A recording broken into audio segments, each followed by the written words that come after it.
Thế tôi chưa giờ lòng cao hơn sao? Bé tôi oxy. Oxy. Bé tôi mi à. Bé tôi chết gì à? Bé tôi chết trong gì? Bé tôi mi Bé à. chân sẽ sống gì oxy là? Tôi chết trong gì? Ê, ở tôi phải nó đấy. Tôi chỉ. Thế rồi tôi thả nó cơ.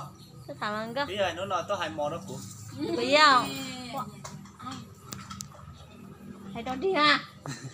Ở trên theo nó là tôi hay mò của này. Mò cho tụi nè. Tôi to à. Ô mò.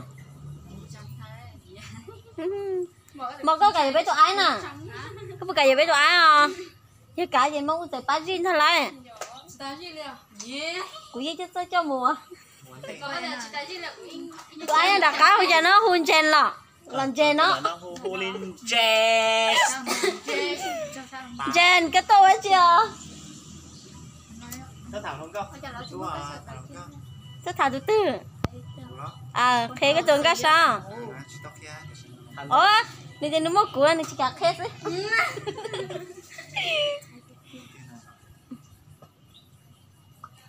Là cái nhà từ từ nào? Thấy cái lắm mà. Ấy giờ cái cùi lắm nên mất tạm đi không? Cùi à?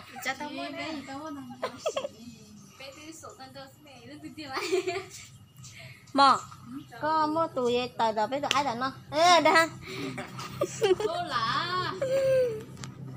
Chị đâu là gì có mua này do có bao mua à?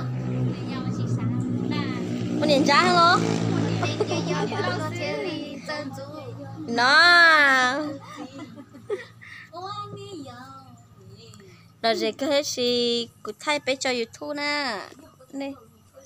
Ô lòng cho mắt đi bỏ nè ha. Của chú YouTube cho chị mắt đi sao vậy chú lý ý. Ô này chị sao thì tăng cô à. Chú thôi thì luôn chân nó. Thầy tăng chơi sao thì là chân ha. Rappa. Của chú YouTube giờ của chị cái xe của xong bê li uli nó mua là thì tăng của chị tàu đấy nè. Chị của chị bảo thì mới xong bê liền của chị sau của nó bê mấy tông nó nên muốn đói bỏ tờ. Anh sẽ lấy nó cho phê của mà sao đó nè nó sẽ bảo một tí tan á. Bỏ chị tí tan cũng nè.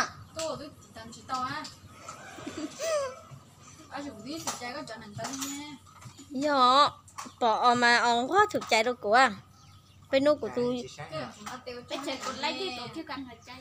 Thế xin mò thực chạy học phê á, sao mò thực chạy tờ YouTube nè, thế lấy nhiên à. Ở YouTube, không bơi thủ là ta. Lần này vừa nhà anh thôi, nhà anh ông nữa nè. Thầy con đừng chè. Đi cái lũ trò đi.